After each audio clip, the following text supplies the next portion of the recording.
हे दोस्तों नमस्कार। एक बार फिर से स्वागत है आपके अपने यूट्यूब चैनल देव जी के ट्रिक्स में। तो दोस्तों हम यहाँ पर डेली की तरह यहाँ पर 3 बजे लेखपाल का मॉडल पेपर सॉल्व करने वाले हैं, जो कि बेहतरीन प्रकार का ये टेस्ट पेपर होता है और टाइम भी फिक्स आपका है इस क्लास का। याद रखिए, हमने आपके ग्रामीण प्रवेश, साथ में आपके यूपी जी के करंट अफेयर और मॉडल पेपर, ये सभी हमने काफ़ी वीडियो बना दिए हैं, तो आप लोग प्ले लिस्ट के माध्यम से यहाँ पर देख भी सकते हैं। ठीक है, चलिए गुड आफ्टरनून सभी को राम राम, जय हिंद सभी को राम राम।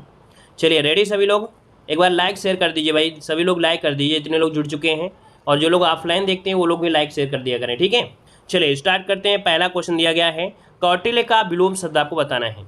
चलिए, कौटिल्य का विलोम जो होता है क्या होता है? चलिए जवाब दीजिए, सभी लोग जवाब दीजिएगा। कौटिल्य का विलोम शब्द क्या है? ऑप्शन देखिए, बी नंबर काफ़ी लोग दे रहे हैं। कौटिल्य का होता है आर्जव। क्या होता है? आर्जव। बिल्कुल सही जवाब आ रहा है, यहाँ पर बी नंबर आपका हो जाएगा। और अगला क्वेश्चन दिया गया है, निम्नलिखित में से कौन सा शब्द स्त्रीलिंग नहीं है? स्त्रीलिंग नहीं है। सुबह कैसी है, दोपहर कैसी है, सांझ कैसी है, दिन कैसा है?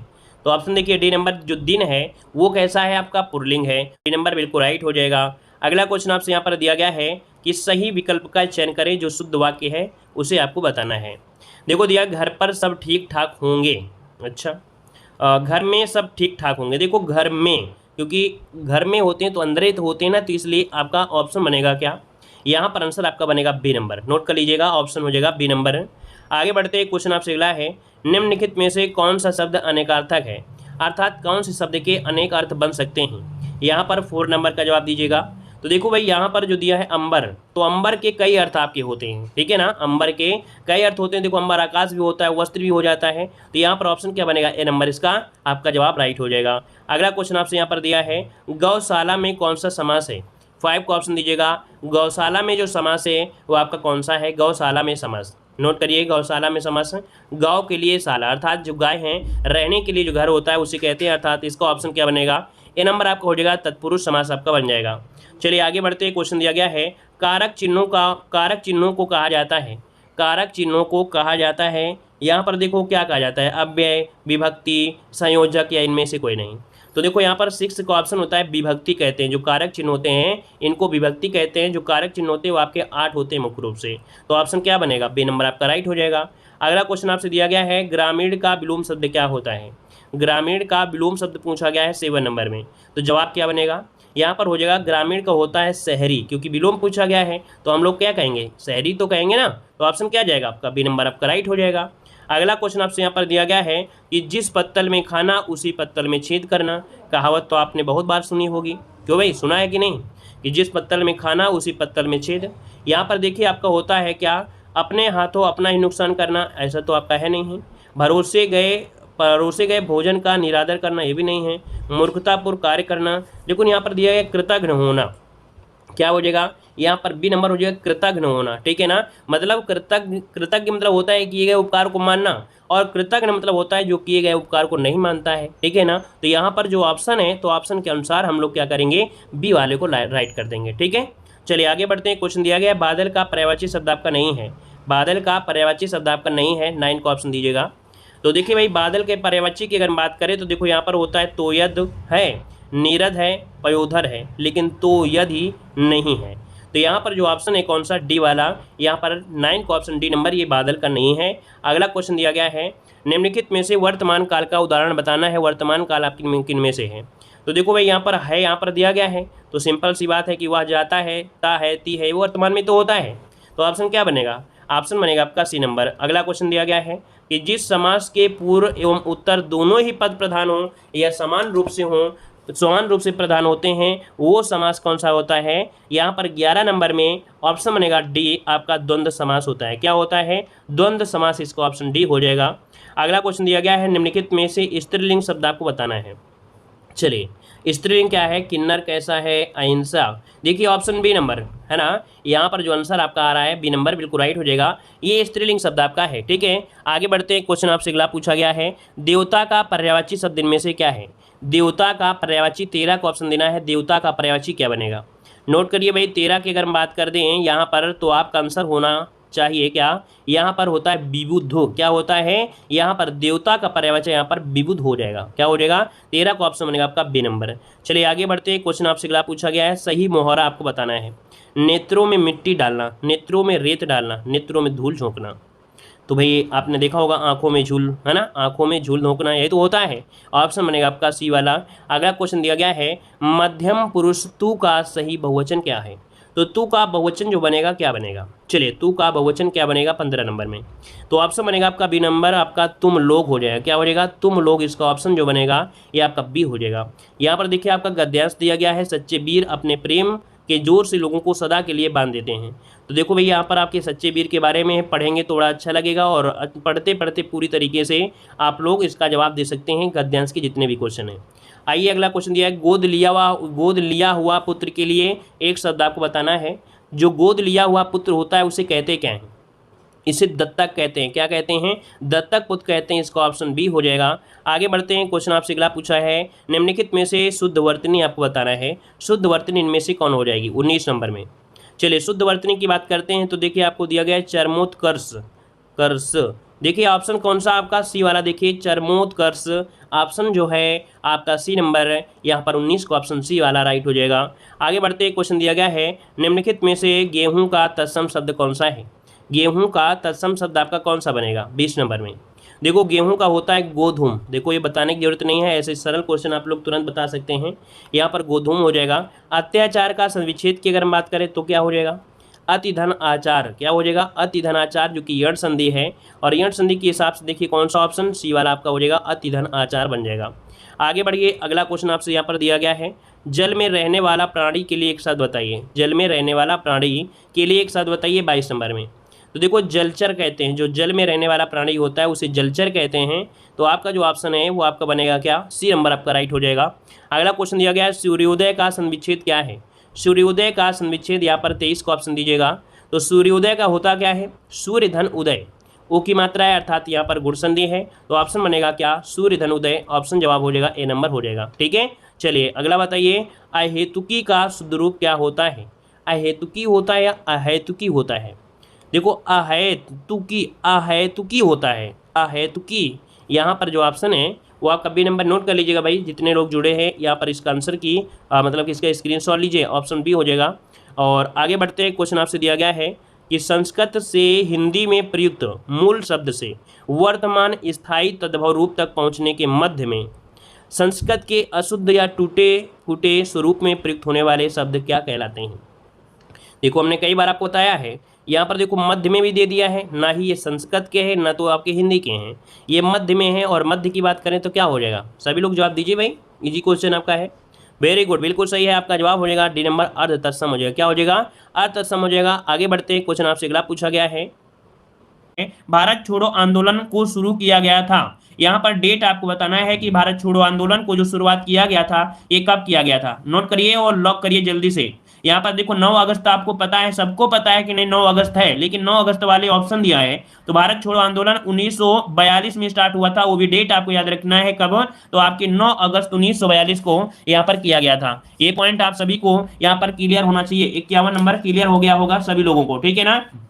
अच्छा यहाँ पर देखो ये अगस्त है, तो इस महीने को हम लोग अगस्त क्रांति के नाम से भी जानते हैं, नोट करिएगा, इसे हम लोग अगस्त क्रांति के नाम से भी जाना जाता है, ठीक है क्लियर है ना। और इसी के समय आंदोलन करने का एक मुख्य कारण था क्रिप्स मिशन। क्रिप्स मिशन में क्या था कि लगभग सभी जितने थे उसमें जो सदस्य थे सभी मुस्लिम थे, इस कारण से आंदोलन आपका हुआ था। अगला क्वेश्चन दिया, निम्नलिखित में से कौन सी यमुना की एक सहायक नदी है। यमुना की सहायक नदी जो कि देख सकते हैं यहाँ पर कह रहे हैं आपसे चंबल, गोमती, सोन और आपका गंडक दिया गया है। 52 नंबर में आपका ऑप्शन क्या बनेगा, तो देखिए यहाँ पर आपका आंसर बनेगा आपका भाई कौन, तो आपका चंबल हो जाएगा, क्या चंबल। अब काफी लोग ऐसे भी होशियार हैं जो गोमती दे रहे हैं, भाई गोमती नहीं मिलती है, यहाँ पर आपको पता है कि हम आपको ऐसे थोड़ा सा मैप से बताएं तो यमुना नदी आती है और आपके कहाँ पर प्रयागराज में गंगा से मिलती है, लेकिन चंबल नदी जो आपकी आती है वो आपकी कह सकते हैं इटावा के पास यमुना में मिलती है। तो यहाँ पर याद रखिए इसकी सहायक नदी कौन हो गई, ए नंबर चंबल हो गई, ठीक है। आगे बढ़ते हैं, भारत के उपराष्ट्रपति का चुनाव कौन करता है। तो भारत के उपराष्ट्रपति का चुनाव और उपराष्ट्रपति के चुनाव चुनाव में सभी सदस्य होते हैं, मतलब मनोनीत होते हैं और निर्वाचित भी होते हैं, दोनों होते हैं। कर्ता कौन है? तो यहाँ पर निर्वाचक मंडल। निर्वाचक मंडल का अगर बात करते हैं तो ऑप्शन सी हो जाएगा। निर्वाचक मंडल में आपका लोकसभा भी होती है और आपकी राज्यसभा भाग लेते हैं। याद रखिए, वो राष्ट्रपति के चुनाव में लोकसभा राज्यसभा दोनों ही, इसे कहा जाता है निर्वाचक मंडल कहा जाता है। ठीक है, क्लियर है।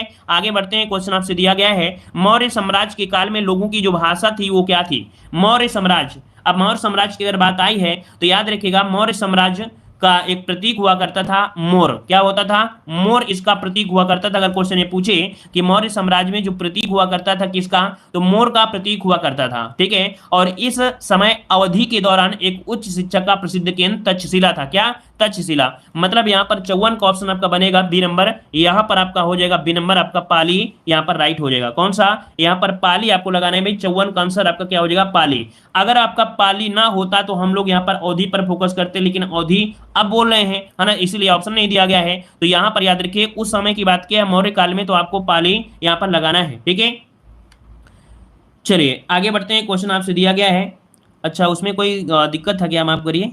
अच्छा नहीं यार, ऐसा कहाँ दिया है, ऐसा कुछ नहीं पूछा गया। देखिए भाई, जो लोग कंफ्यूज हुए थे, कह रहे हैं कौन सी यमुना की सहायक नदी है, यही तो पूछा गया है। तो भाई चंबल ही तो होगा। नहीं नहीं पूछा गया, आप ही समझिए। सोन नदी निकलती है अमरकंटक से और वो जाती है सीधा कहाँ पर? गंगा में मिलती है। कहाँ पर? छपरा के पास मिलती है। तो भाई इसका चंबल ही तो होगा, क्यों कंफ्यूज हो रहे हैं? ठीक है, चलिए आगे बढ़ते हैं। यहाँ पर क्वेश्चन दिया गया है आपका, भारतीय आयकर है, जो भारतीय आयकर है ना, ये कैसा कर है इस प्रकार से? तो यहाँ पर देखिए, ये प्रत्यक्ष और प्रगतिशील है। कैसा? प्रत्यक्ष और प्रगतिशील है। तो ऑप्शन क्या होगा यहाँ पर? आपका सी नंबर हो जाएगा। देखो, प्रगतिशील का अर्थ क्या होता है कि आय में वृद्धि के सापेक्ष कर देता में अनुपातिक वृद्धि से अधिक की विशेषता होती है। ठीक है, तो यहाँ पर आंसर आपको सी लॉक करना है। अगला है कि निम्नलिखित में से कौन सी गैस ग्रीन हाउस गैस नहीं है? ग्रीन हाउस गैस आपकी नहीं है, ये भी क्वेश्चन आपसे पूछा जाता है। तो देखिए यहाँ पर देखिए दिया गया है, ओजोन दिया है, मीथेन दिया है, आपका भाप भी दिया है। भाप में भी मतलब वाष्प में भी होता है, लेकिन याद रखिएगा यहाँ पर ग्रीन हाउस गैस दिया है, और ग्रीन हाउस गैस में जो कार्बन मोनोऑक्साइड होती है। देखिए यहाँ पर देखो, अगला क्वेश्चन दिया गया है, रोहिणी बांध उत्तर प्रदेश के किस जिले में बनाया गया है? रोहिणी बांध उत्तर प्रदेश के किस जिले में बनाया गया है? यहाँ पर देख सकते हैं आपका 57 नंबर में। चलिए, ये रोहिणी बांध जो बना है, रोहिणी बांध रोहिणी नदी पर ही बना है। किस नदी पर? रोहिणी नदी पर ही बना है। ठीक है, किसमें? रोहिणी नदी पर बना है। लेकिन अब आपको पता होना चाहिए रोहिणी नदी कहाँ पड़ती है, तो ये ललितपुर में पड़ती है। कहाँ पर? ललितपुर में। तो ऑप्शन क्या हो जाएगा यहाँ पर? आपका बी नंबर राइट हो जाएगा। ठीक है, अगला दिया है स्वतंत्र भारत के पहले भारतीय गवर्नर जनरल। अब यहाँ पर देखो, एक शब्द लगा दिया है भारतीय। जब भारतीय लगा दिया है तो इसका मतलब है आप लोगों को तुरंत जवाब देना है कि ये आप थे सी राजगोपालाचारी। कौन थे? सी राजगोपाला अर्थात चक्रवर्ती गोपालाचारी, है ना। यहाँ पर आंसर क्या हो जाएगा? आपका सी नंबर। अगर क्वेश्चन आपसे ये पूछ लेता कि तमिलनाडु में जो सत्याग्रह का नेतृत्व किया था वो किसने किया था, तो याद रखिएगा, तमिलनाडु में सत्याग्रह का नेतृत्व किया था आपके सी गोपालाचारी ने किया था। ठीक है, चलिए दिया गया राज्यसभा के सदस्यों, राज्यसभा के सदस्यों का कार्यकाल पूछा है। राज्यसभा, तो राज्यसभा के सदस्यों का कार्यकाल क्या होता है? यहां पर देखिए, यहां पर आपसे दिया गया है 6 वर्ष। तो देखो, लोकसभा का होता है कितना? लोकसभा का होता है 5 साल होता है। ठीक है, और राज्यसभा का होता है कितना? तो 6 साल होता है। तो ऑप्शन क्या बनेगा? ए नंबर यहां पर राइट हो जाएगा। आगे बढ़ते हैं, क्वेश्चन दिया है, निम्न में से क्या असुरक्षित यौन क्रिया के माध्यम से फैलता है? देखिए कह रहा है अगर असुरक्षित तरीके से यौन संबंध बनाए जाए तो इसमें से क्या फैल सकता है 60 नंबर में। तो देखिए 60 नंबर क्या हो जाएगा, यहाँ पर 8C तो होता है जो कि आपने पढ़ा है, मतलब ऑप्शन क्या हो जाएगा यहाँ पर ए नंबर है, यहाँ पर राइट हो जाएगा। क्लियर है ना। चलिए आगे बढ़ते हैं, क्वेश्चन आपसे दिया गया है आर्थिक सर्वेक्षण द्वारा तैयार किया जाता है। आर्थिक सर्वेक्षण जो आपका है ना, आर्थिक सर्वेक्षण जो आपका तैयार किया जाता है किस विभाग के द्वारा तैयार करते हैं। तो देखिएगा यहाँ पर आपका आंसर हो जाएगा आर्थिक मामलों का विभाग, मतलब आर्थिक सर्वेक्षण। आर्थिक सर्वेक्षण यहाँ पर देखिए सी नंबर जो आपका ऑप्शन है, ये आर्थिक सर्वेक्षण आमतौर पर क्या, आर्थिक सर्वेक्षण आमतौर पर केंद्रीय बजट से एक दिन पहले संसद में पेश किया जाता है। तो यहाँ पर आपका आंसर क्या हो जाएगा, आपका सी नंबर राइट हो जाएगा। कब किया जाता है, तो आमतौर पर केंद्रीय बजट से एक दिन पहले संसद में पेश कर दिया जाता है। ठीक है, आगे बढ़ते हैं, क्वेश्चन आपसे अगला पूछा गया है कि उत्तर प्रदेश का कौन सा जिला कांच उद्योग के लिए प्रसिद्ध है। कांच उद्योग के लिए पूछा गया है, सभी को आपको पता होगा कि कांच उद्योग के लिए आपका जाना जाता है आपका फिरोजाबाद। ठीक है, जो कि चूड़ी के हिसाब से है, सुहागनगरी ऑप्शन आपका हो जाएगा ए नंबर फिरोजाबाद।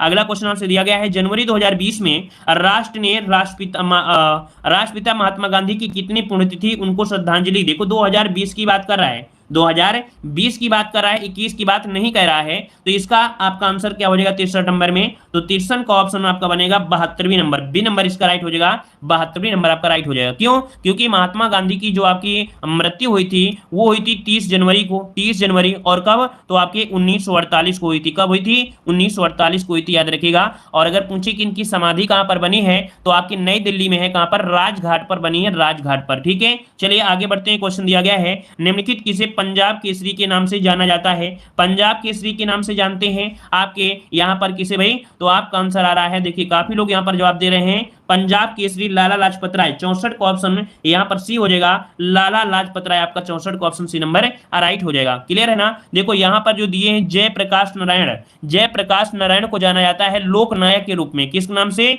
इनको जाना जाता है लोकनायक के नाम से जाना जाता है। ठीक है, क्लियर है ना? और भाई गांधी जी को तो पता है राष्ट्रपिता के नाम से जाना जाता है। ठीक है, और यहां पर चित्तरंजन दास जो आपके हैं, कौन? चित्तरंजन दास जो आपके हैं, इनको देश बंधु के नाम से जाना जाता है। नोट करिएगा कि इनको देश बंधु के नाम से इन्हें जाना जाता है। ठीक है, तो इस प्रकार से क्लियर हो गया। अगला क्वेश्चन दिया है, भारतीय संविधान के अनुच्छेद 32 को किसने आत्मा और हृदय कहा है? तो आपके बी.आर. अम्बेडकर जो कि आर्टिकल नंबर 32 को कहा है, जो कि मौलिक अधिकारों की रक्षा करता है ना। तो यहाँ पर आंसर आपका बी हो जाएगा। अगला, क्षेत्रफल की दृष्टि से कौन सा सबसे छोटा यहाँ पर क्या है भाई? तो राज्य है छोटा। यहाँ पर देख सकते हैं राज्य कौन हो जाएगा? तो देखिए 66 नंबर में आपका ऑप्शन ए होगा या बी होगा? चलिए देखिए 66 का आंसर यहाँ पर दिया गया है।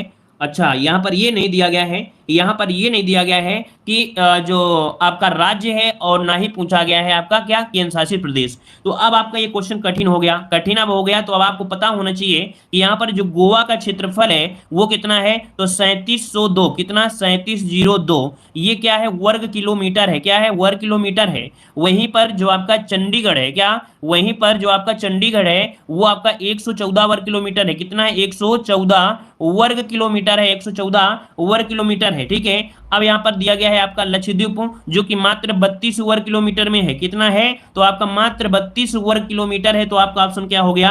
यहां पर ऑप्शन सी हो गया लक्षद्वीप, क्योंकि यहां पर ना राज्य की बात किया था और ना ही केंद्र शासित प्रदेश की बात किया है। तो आपका सी नंबर जो कि 32 वर्ग किलोमीटर में फैला हुआ है। क्लियर हो गया है? आगे बढ़ते हैं। क्वेश्चन दिया है, विद्युत ऊर्जा की वाणिज्यिक इकाई क्या होती है? यहां पर दिया विद्युत ऊर्जा की वाणिज्यिक इकाई 67 नंबर में। तो चलिए यहां पर आपका जवाब क्या हो जाएगा? चलिए, ऊर्जा की इकाई यहाँ पर जूल क्या हो जाता है भाई? यहाँ पर जूल होता है कि वाट होता है? तो देखिए यहाँ पर 67 का ऑप्शन बनेगा कौन सा? अच्छा, विद्युत ऊर्जा की वाणिज्यिक इकाई। देखिए थोड़ा सा क्वेश्चन में भी क्या है, घुमाया गया है। क्या है? घुमाया। वाणिज्यिक इकाई आपसे पूछा गया है, तो होता क्या है भाई? जल विद्युत ऊर्जा की वाणिज्यिक इकाई किलोवाट घंटा। क्या होता है भाई? किलोवाट घंटा होता है। कौन सा? बी नंबर इसका हो जाएगा। अगर आपसे ये पूछ लेता एसआई यूनिट क्या होता है, अगर पूछ लेता एसआई यूनिट क्या होती है, तो एसआई यूनिट होती है क्या? जूल होती है। विद्युत ऊर्जा की एसआई यूनिट होती है क्या? यहाँ पर जूल होती है। लेकिन वाणिज्यिक अगर इकाई पूछता है तब आपका किलोवाट घंटा होता है। ठीक है, दोनों क्वेश्चन को नोट करिए। अगला है, भारत में श्वेत क्रांति के पिता के रूप में किसे जाना जाता है? तो श्वेत क्रांति जो कि देख सकते हैं आपके पीजी कुरियन, सॉरी वर्गीज कुरियन। कौन है? बी नंबर हो जाएगा, वर्गीज कुरियन है, वर्गीज कुरियन। इन्होंने श्वेत क्रांति की शुरुआत किया था 1970 में। कब? 1970 में इसकी शुरुआत किया था वर्गीज कुरियन। ठीक है, अगला क्वेश्चन आपसे यहाँ पर दिया है कि 2020 में WHO के कार्यकारी बोर्ड के अध्यक्ष के रूप में किसे नामित किया गया है? तो देखिए भाई 69 नंबर में आपका आंसर क्या बन जाएगा? चलिए यहाँ पर 69 नंबर का ऑप्शन भी काफी लोग दे रहे हैं। देखिए आपका आंसर बनेगा आपका ए नंबर, ये आपके डॉक्टर हर्षवर्धन आपका आंसर बन जाएगा। अगला क्वेश्चन दिया गया है, हड़प्पा स्थल की खुदाई द्वारा की गई थी। हड़प्पा स्थल की जो खुदाई की गई थी किसके द्वारा की गई थी? यहाँ पर 70 नंबर में, और 70 का आंसर हो जाएगा हड़प्पा खुदाई। हड़प्पा की बात किया है तो आपका 70 का आंसर कौन बनेगा भाई? दयाराम साहनी। ऑप्शन बन जाएगा बी, दयाराम साहनी आपका आंसर यहाँ पर राइट हो जाएगा। क्लियर है ना? दयाराम साहनी बहुत बार आपको पढ़ाया गया है। ठीक है, और ये जो आपका है पाकिस्तान के मंटोगरी जिले रावी नदी के तट पर आपका स्थित है। अगला क्वेश्चन दिया है कि द्विसदनात्मक की विशेषता निम्नलिखित में से किस स्रोत से लिया गया है? द्विसदनात्मक विशेषताएं यहाँ पर 71 नंबर में। तो द्विसदनीय गर्भ पूछा गया है, तो ये कहां से लिया गया है? अमेरिका से लिया गया है या ब्रिटेन से लिया गया है? चलिए यहाँ पर बताइए, द्विसदनीय व्यवस्था जो ली गई है वो कहां से ली गई है? ब्रिटेन। बिल्कुल सही है आपका। द्विसदनात्मक की विशेषता निम्नलिखित में से किस स्रोत से लिया गया है?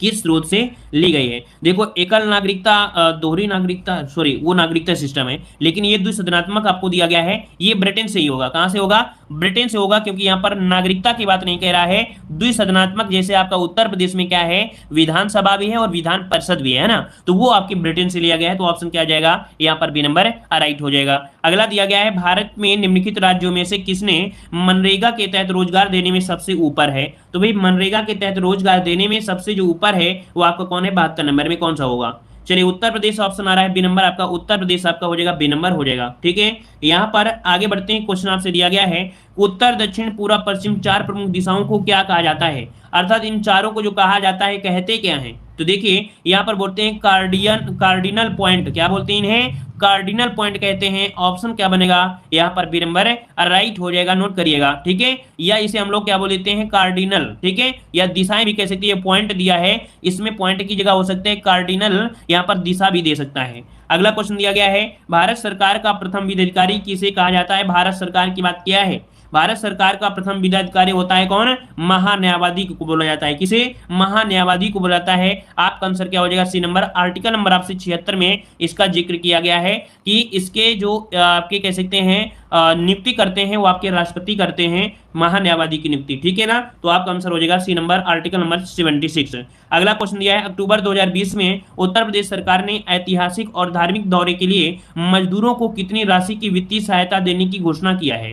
अर्थात मतलब कि ऐतिहासिक और धार्मिक दौरे के लिए मजदूरों को कितनी राशि की वित्तीय सहायता देने की बात किया है। यहाँ पर 75 का आंसर यहाँ पर क्या हो जाएगा, सी नंबर। देखिए इसका ऑप्शन होगा सी नंबर 12,000 रुपए। कितना हो जाएगा, यहाँ पर हो जाएगा 12,000 रुपए है, याद रखिए, नोट कर लीजिएगा, 12,000 हो जाएगा। ठीक है, और आगे बढ़ते हैं। क्वेश्चन दिया है कि प्रधानमंत्री ग्राम सड़क योजना उत्तर प्रदेश में किस वर्ष से प्रारंभ की गई।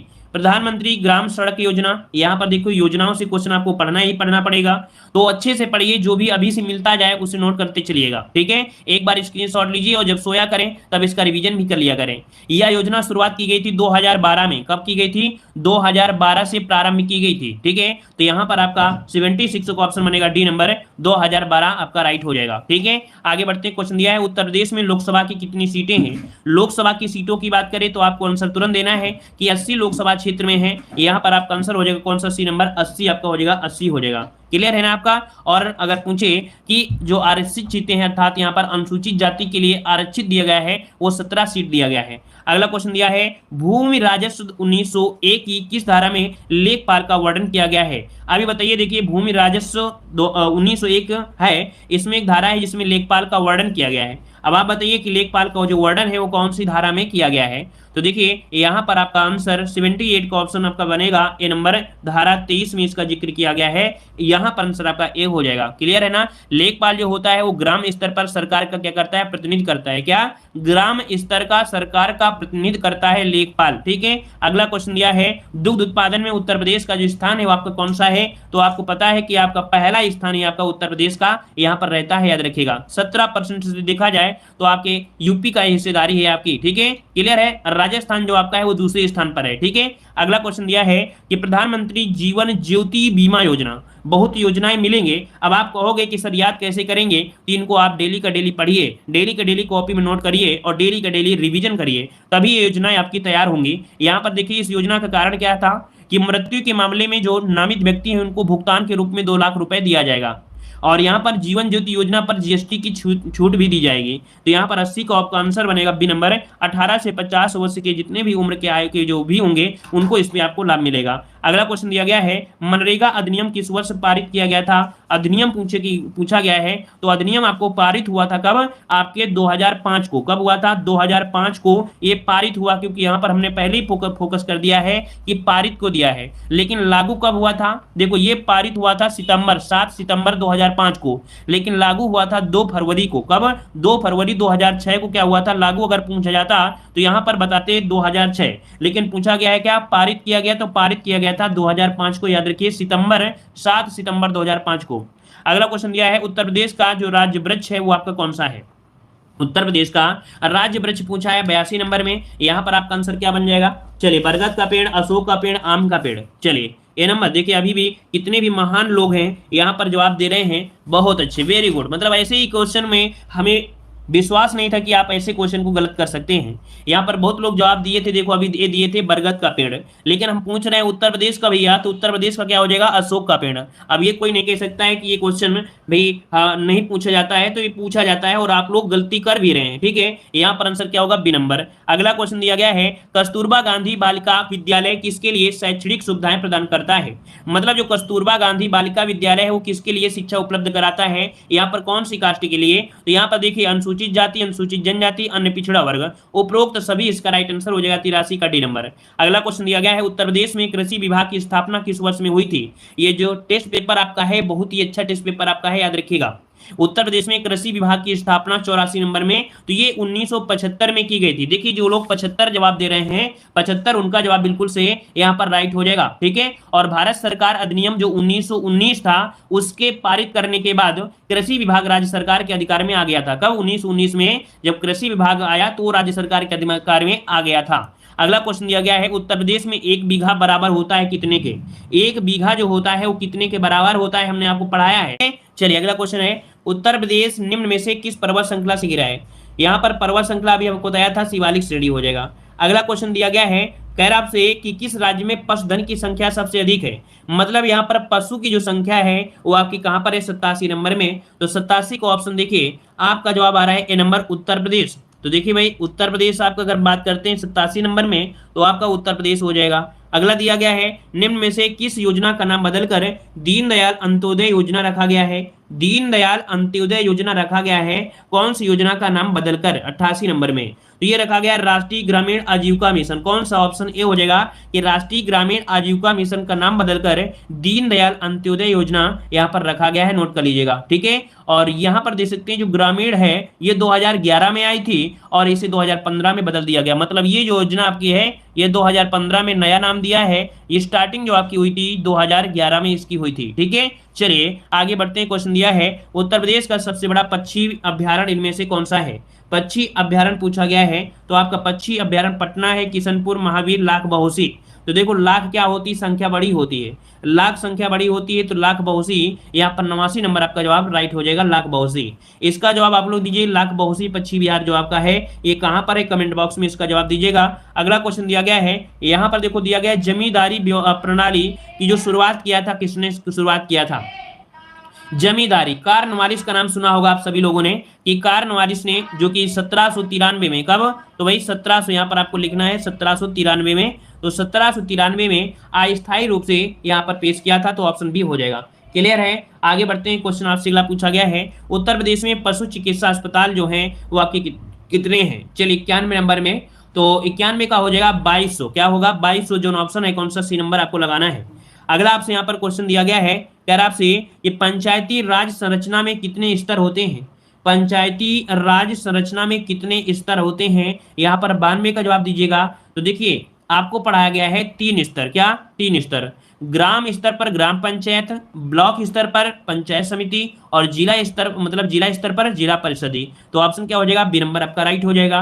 अगला क्वेश्चन दिया है कि जलवायु परिवर्तन पर राष्ट्रीय कार्य योजना के तहत कितने राष्ट्रीय मिशन हैं। जलवायु परिवर्तन पर राष्ट्रीय कार्य योजना के तहत कितने राष्ट्रीय मिशन हैं, यहाँ पर देखिए 93, और 93 का आंसर हो जाएगा यहाँ पर 8 राष्ट्रीय मिशन है। कितने, तो 8 राष्ट्रीय मिशन आपके हैं। 8 राष्ट्रीय में जैसे सौर मिशन हो गया, जल मिशन हो गया, ठीक है, अस्थायी तौर पर एक निवास हो गया, ठीक है, एनर्जी आपका हो गया। इस प्रकार से कुल मिलाकर कितने हैं, 8 है, नोट करिएगा। अगला क्वेश्चन आपसे दिया गया है, हाँ जो आपको ना आए उसको छोड़ दीजिएगा। राष्ट्रीय जल मिशन में शुरुआत किया गया, राष्ट्रीय जल मिशन जो शुरुआत किया गया, कब किया गया। राष्ट्रीय जल मिशन की शुरुआत जो की गई ये कब की गई, तो आपका हो जाएगा 2008। कब भाई, 2008 में किया गया था, याद रखिएगा, नोट कर लीजिएगा सभी लोग, ठीक है। चलिए यहाँ पर आगे बढ़ते हैं। क्वेश्चन दिया गया है, निम्नलिखित में से कौन सा कूट मिलान गलत दिया है। यहाँ पर देखो दिया गया है लैंग्वेज, है ना। तो चलिए कह रहा है अवधी फैजाबाद में बोली जाती है, कन्नौजी ये इटावा साइड बोली जाती है, बघेली कह रहा है हमीरपुर। तो भाई हमीरपुर में बोली जाती है, हमीरपुर में बोली जाती है बुंदेली, हमीरपुर में बोली जाती है बुंदेली, क्या बुंदेली बोली जाती है। तो यहाँ पर गलती कहाँ पर है, तो यहाँ पर गलती है आपके यहाँ पर सी नंबर, सॉरी बुंदेली बोली जाती है हमीरपुर। इसका मतलब है कि आपका 95 का ऑप्शन कौन जाएगा, सी नंबर हो जाएगा। बुंदेली कहाँ बोली जाती है यहाँ पर आपके, कहाँ पर, तो ऑप्शन सी हो जाएगा। अब हमीरपुर, बांदा, चित्रकूट लगभग पास में होते हैं, है कि नहीं भाई। जो आपका हमीरपुर, बांदा, चित्रकूट लगभग आपके हैं, तो भाई बुंदेली बोली गई है, तो यहाँ पर सी नंबर आपका गलत हो गया है। आगे बढ़ते हैं, क्वेश्चन दिया गया है उत्तर प्रदेश कौशल सतरंग योजना 2020-21 के बारे में कौन सा कथन आपका सत्य दिया गया है। देखो कौन सा है, उत्तर प्रदेश कौशल सतरंग योजना 2020 और 21, ठीक है। चलिए तो देखिए हम यहाँ पर देखते हैं कि ऑप्शन आपके क्या क्या हैं, इस प्रकार से आपके दिए गए हैं कि कौशल सतरंग योजना के तहत 7 योजनाएं आपकी हैं। क्या कह रहा है, 7 योजनाएं हैं। तो क्या ये पॉइंट आपका सही दिया गया है भाई, तो ये पॉइंट सही दिया गया है। राज्य के प्रत्येक जिले के रोजगार कार्यालय में एक मेगा जॉब फेयर का आयोजन किया जाएगा, ये भी सही दिया है। 1200 करोड़ रुपए का बजट इस कौशल योजना 2020 के तहत आवंटित है, ये भी सही है। तो ऑप्शन आपका हो जाएगा डी नंबर। अगला क्वेश्चन दिया गया है निम्न में से किसके तहत उत्तर प्रदेश में किसानों को फसलों के लिए ऋण दिया जाता है। तो फसलों के लिए ऋण दिया जाता है 97 नंबर में, तो किसान क्रेडिट कार्ड, याद रखिए किसके तहत आपको दिया जाता है, किसान क्रेडिट कार्ड, जो कि ऑप्शन है आपका कौन सा, ए नंबर है, राइट हो जाएगा। बोला जाता है केसीसी, है ना, जो कि 1998 में ये आपका तैयार किया गया था एक मॉडल, तो ऑप्शन ए हो जाएगा। अगला क्वेश्चन दिया गया है उत्तर प्रदेश में ललित कला अकादमी का जो क्षेत्रीय केंद्र है वो आपके कहां पर है। ललित कला अकादमी का जो क्षेत्रीय है वो आपका कहां पर है, यहाँ पर देखिए लखनऊ, जो कि आपको बहुत बार हमने पढ़ाया भी है। ऑप्शन आपका बी हो जाएगा। अगला क्वेश्चन है पूसा किरण निम्न में से एक किस्म है, पूसा किसकी प्रजाति है। चलिए 99 में पूसा, ये गेहूं की है, गेहूं की है, याद रखिए पूसा किरण, है ना, ये आपका आंसर बन जाएगा ए नंबर। अगला क्वेश्चन दिया है कि यूपी योगी दिहाड़ी मजदूर भरण पोषण भत्ता योजना के तहत मजदूरों को दी जाने वाली जो आपकी राशि है वो आपकी कितनी है। यहाँ पर 100 नंबर, याद रखिए ये योजना आपकी शुरुआत की गई थी 2020 में, कब, 21 मार्च 2020 को इसकी शुरुआत की गई थी। और इसके लिए भरण पोषण जो आपका भत्ता है वो आपका 1000 रुपए है, याद रखिएगा। कोविड-19 के कारण यूपी सरकार ने यह योजना प्रारंभ की थी, किसके लिए, कोविड-19 के कारण ये आपकी योजना शुरुआत की थी। और जो भी पंजीकरण कर रहे थे सभी व्यक्तियों को उनके बैंक खाते में 1000 रुपए यहाँ पर मिले भी होंगे, बहुत लोगों को यहाँ पर मिले भी होंगे, ठीक है। पसंद आया है तो वीडियो को लाइक करिएगा, ठीक है। सभी को धन्यवाद, सभी को जय हिंद।